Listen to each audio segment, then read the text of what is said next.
Okay, so I'm going to give you a quick overview of what the Cepheus Shipyard is and how you can use it. Now, when you download it, it comes as a zip file. You unzip that file, and you can see I've unzipped it over here on the right-hand side. And this is an HTML page. It's not a PDF, as you might be used to getting.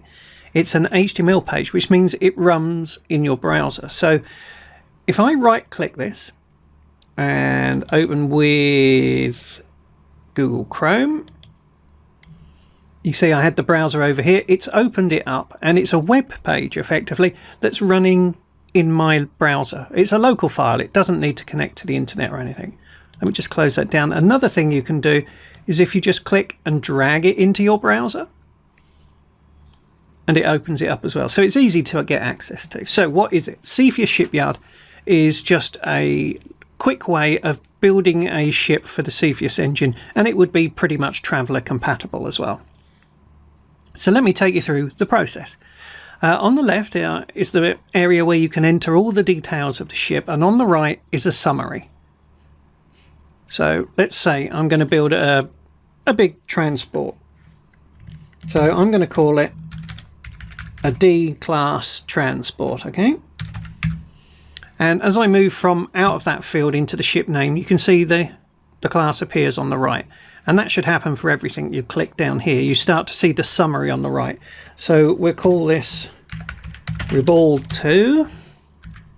I want a big transport, so I'm going to drop the hull size down. You can see we go up to 5,000 tons here, but I'm going to go to 600.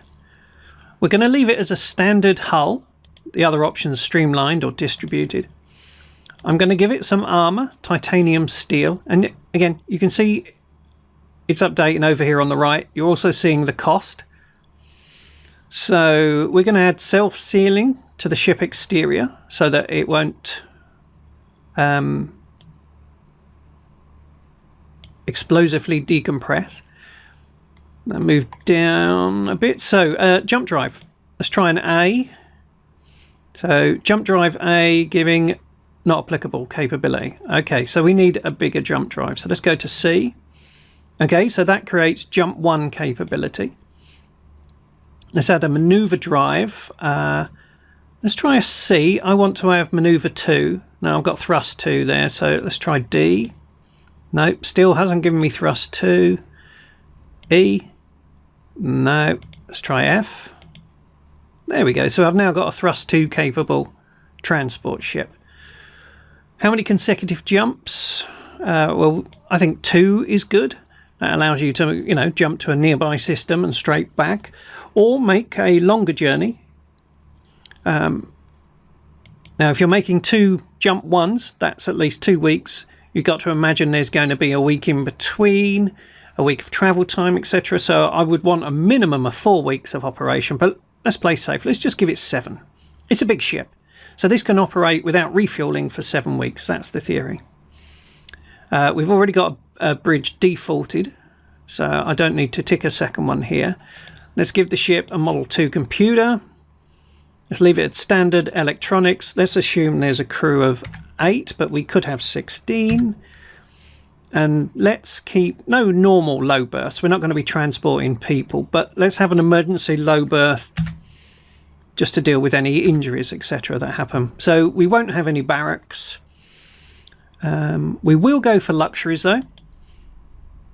Let's allow the crew of this ship to have some time of fun while they're in space. 600 tons, so that's opened up to 6 hard points. So let's have a double on top of the ship, and let's have a single underneath. Let's put missiles in that single, and let's put a pulse laser and a sandcaster in the other turret, and that's updated here on the right. We won't have any bay weapons or screen weapons. It's not a warship. This is a transport that's got to defend itself against some pirates. So here's the summary over on the right. The only other thing you can do now is if you right click on the page, you go to print. It opens up the print dialog, and I can print this out. You can see it's turned to black on white, so that black and green color isn't printed. So it'll save you some ink there. And another thing you can do on most printers anyway, most computers, rather than picking the actual printer, you can save it as a PDF. So you could print a PDF and you could distribute it to your players if you're working remotely. So there you go. That's the ship. That's Cepheus Shipyard. It's pretty simple. It does all the maths for you and gives you a nice sort of English readable format at the end.